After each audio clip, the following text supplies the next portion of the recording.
শবে বরাতে কি কি আমল করতে হয়, রোজা কয়টি, নামাজ কয় রাকাত, বিস্তারিত বুঝিয়ে বললে ভালো হতো। এখনো পর্যন্ত এই মাসালা জানে না এমন মানুষ আছে কিনা দেশে খুব বেশি আমার জানা নাই। দীর্ঘদিন থেকে ওলামা ইকরাম অ্যাওয়ারনেস করছেন, সতর্ক করছেন। দেখুন, লাইলাতুন নিসফে মিন শাবান, মধ্য শাবানের রাত, এর ফজিলত সাব্যস্ত আছে। আল্লাহ তাআলা এ রাতে মুশরিক হিংসুক ছাড়া বাকি মানুষদেরকে মাফ করে দেন। এবং এ রাতের ফজিলত সংশ্লিষ্ট আরো অনেকগুলো হাদিস আছে যেগুলো জয়ীফ সূত্রে বর্ণিত, কিন্তু এই একটা হাদিস গ্রহণযোগ্য সূত্রে বর্ণিত হওয়ার কারণে অন্য যেগুলো আছে সবগুলোর একসাথ করলে মোটা দাগে লাইলাতুন নিসফে শাবান বা মধ্য শাবানের রাত, এটার নাম আমরা শবে বরাত দেই। আসল নামটা, হাদিস দেওয়ার নাম কোনটা? লাইলাতুন নিসফে শাবান, মধ্য শাবানের রাত। শবে বরাত এটা আসল নাম না।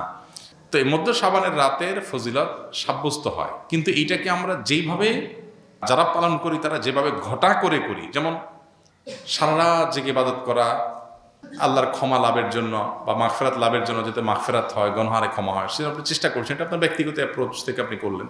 এই দিনের রোজা আপনি আইয়াম বীজের রোজার অংশ হিসেবে রাখলেন, শাবান মাসে বিশেষ রোজা রাখলেন, রাসূলুল্লাহ সাল্লাল্লাহু আলাইহি ওয়াসাল্লাম সেই হিসেবে রাখলেন, খুবই প্রশংসনীয়। কিন্তু আলাদা করে শবে বরাতকে কেন্দ্র করে এই দিনের রোজা রাখার বিশেষ কোনো নির্দেশনা বিশুদ্ধ হাদিস দ্বারা সাব্যস্ত নয়। এর বাইরে এ রাতকে শবে বরাত, ভাগ্যের রাত মনে করা। বরাত মানে ভাগ্য, আর বরাতের আরেকটা অর্থ হলো মুক্তি। মুক্তির অর্থে ঠিক আছে শবে বরাত, আল্লাহ মানুষকে মুক্ত করেন, কিন্তু ভাগ্যের অর্থে ঠিক নেই।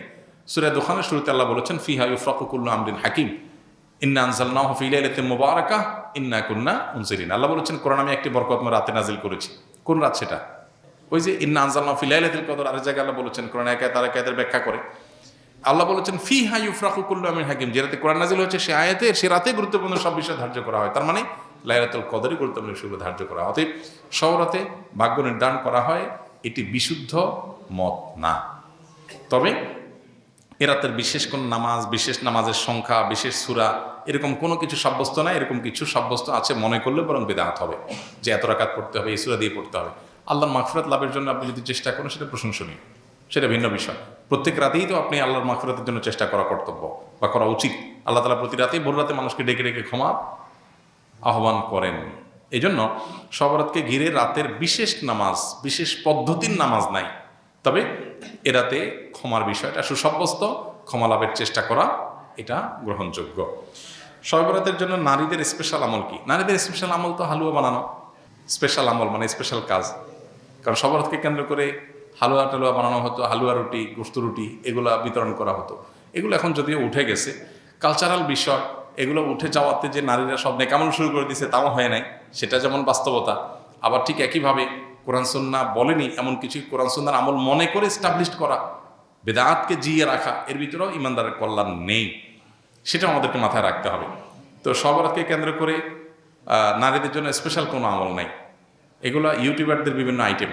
প্রশ্ন ইউটিউবাররাই ধরাইছে কিনা কি জানে, যে থাম্বনেল দিবে শবে বরাত মা বোনরা এই আমল ছাড়বেন না, হ্যাঁ, এরকম একটা ডাহা মিথ্যা কথা লিখে থাম্বনেল দিয়ে দিবেন, মহিলারা সব ক্লিক করবে, হিট হবে, মানুষ বেশি দেখবে, আপনি প্রশ্ন ধরাই দিলেন। তো এর মাধ্যমে আপনি একটা ভুল ধারণাকে সমাজে, সবাই তার ক্লিক করবে না, অনেকে মনে করবে আচ্ছা তাহলে স্পেশাল আমল মনে হয় আছে, আবার অনেকে বলবে যে না এই মৌলবী এটা ভুল কথা বলে গেছে, স্পেশাল আমল তো নাই, সে তো ভিতরে দেখবে না কি আছে।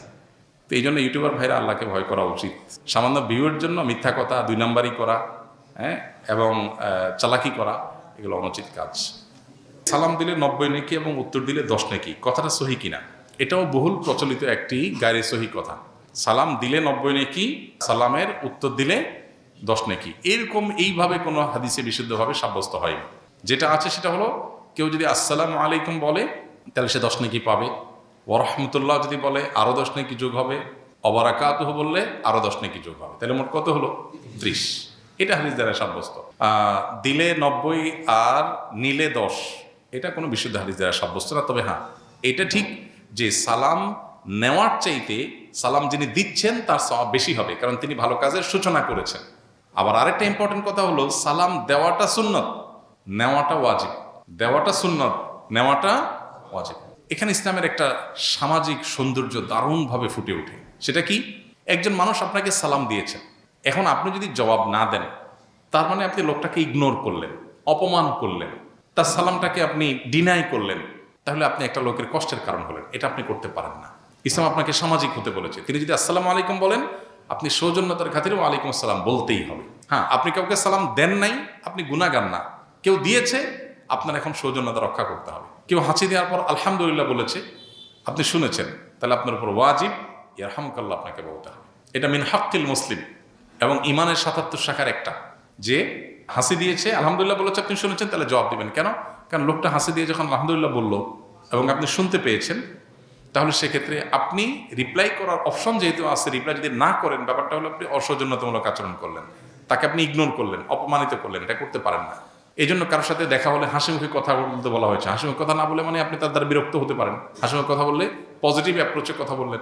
ইসলামের যে সামাজিক সৌন্দর্য আছে, এখনকার পৃথিবীর মানুষ ভদ্র হয়েছে কয়দিন আগে, কয় বছর আগে। ইসলাম 1450 বছর আগে এগুলো শিখেছে আমাদেরকে। এখন বলে মে আই কামিং স্যার, আমি আসতে পারি? আল্লাহ কোরআনে 1400-1450 বছর আগে শিখেছেন এই জিনিসটা, যে তোমরা কারোর বাসায় কারোর কক্ষে প্রবেশ করার আগে অনুমতি নাও, অনুমতি দিলে ঢোকো, আর না হলে ফেরত যাও। ইসলামের চাইতে আধুনিক ইসলামের চাইতে বেশি সৌজন্যতা বোধ আর কোথাও কোনো সমাজে কোনো কিছুতেই নাই। অতএব যে ইসলাম পালন করবে তার ভিতরে তার সবে আছে, আর যার ইসলাম নাই তার হয়তো কিছু থাকতে পারে, আরেকটা নেই। তার দুনিয়া আছে, আখিরাত নেই। আর আমরা তো আল্লাহর কাছে দোয়া করব, রব্বানা আতিনা ফিদ দুনিয়া হাসানা ওয়া ফিল আখিরাতি হাসানা। আমির মুআবিয়া রাদিয়াল্লাহু তাআলা সম্পর্কে মতামত, ভালো নাকি খারাপ? হাজ্জাজ বিন ইউসুফ সম্পর্কে মন্তব্য, মিলাদ কেমন সম্পর্কে মতামত, কেমন টুপি পরা সুন্নাত রসুল কেমন টুপি পরতেন? অনেকগুলো প্রশ্ন, এক একটা 1 ঘন্টার লেকচার। সংক্ষেপে এতটুকু বলি, মুআবিয়া রাদিয়াল্লাহু তাআলা আনহু নবী করিম সাল্লাল্লাহু আলাইহি সাল্লামের খুব নিকট আত্মীয় ছিলেন, ঘরের মানুষ ছিলেন। কাতেবে ওয়াহি, নবী সাল্লাল্লাহু আলাইহি সাল্লামের প্রতি যখন ওহী আসতো তিনি ওহী লিখতেন। নবী সাল্লাল্লাহু আলাইহি সাল্লাম তাকে এতটা বিশ্বাস করতেন যে জিবরিলের বলা ওহী তাকে দিয়ে লেখাতেন, যে কয়দিনকে লেখাতেন তার মধ্যে একজন তিনি ছিলেন। বিশ্বস্ত কোন লেভেলের ছিলেন।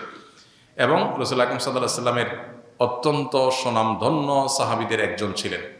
মুআবিয়া রাদিয়াল্লাহু তাআলা আনহুর যদি কোনো ভুল হয়ে থাকে, ইস্তিহাদগত বুঝের কোনো ভুল থাকে, তো সেটার সমালোচনা করার কোনো অধিকার পৃথিবীর কোনো মুসলমানকে দেওয়া হয়নি। নবী সাল্লাল্লাহু আলাইহি ওয়াসাল্লামের কোনো সাহাবীর সমালোচনা, গালমন্দ করা, নিন্দমন্দ করার অধিকার কারণে হাদিসে পরিষ্কারভাবে নিষেধ করেছেন নবী সাল্লাল্লাহু আলাইহি ওয়াসাল্লাম, লা তাসুব্বু আসহাবি, আমার সাহাবীদের গালমন্দ বা সমালোচনা তোমরা করো না। ওনার ছেলে ইয়াজিদের যদি কোনো ভুল হয়ে থাকে, তো ছেলের ভুলের কারণে বাপ আল্লাহর কাছে দায়ী হয় না। কোরআনে আল্লাহ তাআলা বহু জায়গায় একই কথা বলেছেন, ও আল্লাহ তাজিরু ওয়াজিরাতুন উযরা উখরা, কারণ পাপের বোঝা অন্য কেউ বহন করে না, যার যার পাপ তাকেই পাবে। অর্থাৎ ইয়াজিদ যদি কোনো পাপ করে, ইয়াজিদের জুলুম, ইয়াজিদের পাপ, ইয়াজিদের খুন, এগুলোর জন্য দায়ী ইয়াজিদ হবে। মুআবিয়া রাদিয়াল্লাহু তাআলার উপরে সেটা চাপানোটা হলো জুলুম। হ্যাঁ, আপনি বলতে পারেন তাহলে মুআবিয়া রাদিয়াল্লাহু তাআলা আনহু তাকে কেন স্থান দিয়েছে এই সেই? ওনার বুঝের ভুল ছিল, উনি বুঝে উঠতে পারেন নাই। উনি মানুষ ছিলেন দিন শেষে। আমরা সাহাবীদেরকে সমালোচনা নাজায়েজ মনে করি আহলুস জামাতের লোকজন, কিন্তু তাই বলে সাহাবীদেরা মানে মাসুম না, তাদের বুঝে ভুল হতে পারে। আল্লাহ যদি কারোর ব্যাপারে বলে আল্লাহ মাফ করে দিয়েছেন, রাদিয়াল্লাহু আনহুম ওয়া রাদু আনহুম, তো আপনি কে সমালোচনা করার? আল্লাহ যদি সাহাবীদেরকে বলে থাকেন যে তোমাদের পরে তারা আল্লাহর পরে সন্তুষ্ট, আল্লাহ তাদের পরে সন্তুষ্ট, তো আপনি কে সমালোচনা করেন? সাহাবীদের পর সমালোচনার রাস্তা আমাদের ওপেন করা উচিত না। তবে হ্যাঁ, তারা সবাই নিষ্পাপ ছিলেন না, মানুষ হিসাবে তাদের ভুল ত্রুটি হয়েছে। সাহাবীদের মধ্যে কেউ জিনা করেছেন, আল্লাহ শাস্তি দিয়েছেন বা দণ্ড বাস্তবায়ন হয়েছে, কিন্তু এমন তওবা কবুল হয়েছে যে পুরো মদিনাবাসীর তওবা দিলেও, তার তওবা সকার অপরাধ দিলেও তার ওই তওবাতে রিকভার হয়ে যেত। এই সার্টিফিকেটও তো পাইছে। তাহলে সেজন্য তাদের সমালোচনা করার আগে 20 বার ভাবতে হবে, 10 বার ভাবতে হবে। ইমানদার কখনো সাহাবীদের সমালোচনা করতে পারে না। বিশেষ করে এই জাতীয় ইস্যুগুলোতে আমরা অনেক ক্ষেত্রে পা পিছলে চাই। হাজ্জাজ বিন ইউসুফ একজন জালেম অত্যাচারী শাসক ছিল, বহু সাহাবীর খুনি, বহু সাহাবীকে হত্যা করেছে, বহু তাবিকে হত্যা করেছে, বহু নেককার মানুষকে হত্যা করেছে।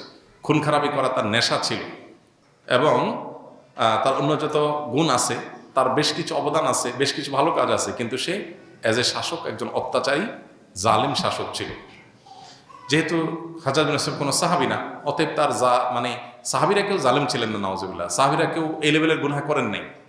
মানুষরা ভুল করেছেন, আল্লাহ তাআলা তাদের মাফ করেছেন, ঘোষণা দিয়েছেন আগাম, বা তারা তওবা করেছেন। বদর যুদ্ধে অংশগ্রহণকারী সাহাবীদের সম্পর্কে নবী করিম সাল্লাল্লাহু আলাইহি ওয়াসাল্লাম বলেছেন, আল্লাহ বলেছেন, নবী সাল্লাল্লাহু আলাইহি ওয়াসাল্লাম বলেছেন, আমালু মা শি'তুম ক্বাদ গাফারাল্লাহু লাকুম। যারা বদর যুদ্ধে শরীক হয়েছেন ৩১৩ জন সাহাবী, নবীজি বলেছেন, সহিহ বুখারীর হাদিস, আমালু মা শি'তুম, তোমরা যা খুশি করতে পারো, ক্বাদ গাফারাল্লাহু, আল্লাহ তোমাদের অগ্রিম মাফ করে দিয়ে রাখছেন। তাদের সমালোচনা আপনি কিভাবে করেন, কোন অধিকারে করেন? আমি করতে পারি না আসলে। আস-সুন্নাহ ফাউন্ডেশন, উম্মার স্বার্থে সুন্নাহর সাথে।